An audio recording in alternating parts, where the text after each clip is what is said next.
పల్నాడు జిల్లా నరసరావుపేటలోని ఆక్స్ఫర్డ్ విట్ కళాశాల విషాదం నెలకొంది. కాలేజీ వసతి గృహంలో ఇంటర్ సెకండ్ ఇయర్ చదువుతున్న బాలకోటి రెడ్డి అనే విద్యార్థి ఉరేసుకుని ఆత్మహత్యకు పాల్పడ్డాడు.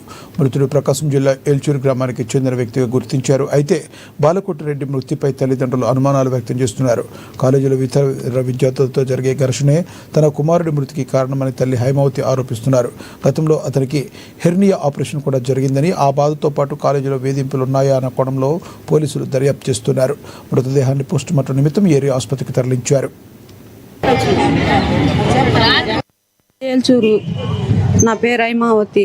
మా అబ్బాయిని ఆక్స్ఫర్డ్ ఇట్లో చేర్చాము. మా అబ్బాయికి రాత్రి ఫోన్ చేసి నాకు చక్రాలు పంపియమ్మా నిండు పంపిస్తాలని చెప్పా. పొద్దున ఎవరో పిల్లోడు ఫోన్ సబ్బులు అవన్నీ పంపిస్తాలయ్యా అని చెప్పా.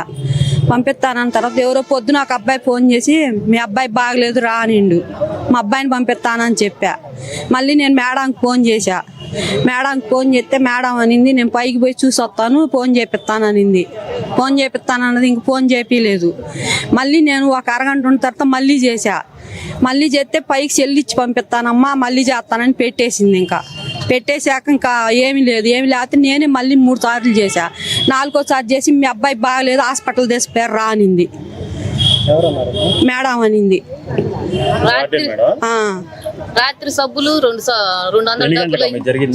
ఏంది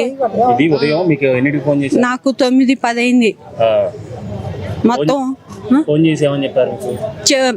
బాగలేదు రా అన్నారు. మా అబ్బాయి వస్తారు కాలేజీ కాడికి వస్తారు చూపిస్తారు బాగలేకపోతే అని అన్న. మా అబ్బాయికి బాగలేకపోతే ఎవరి దగ్గర డబ్బులు తీసుకొని బ్యాగ్ సర్దుకొని ఇంటికి వస్తారు.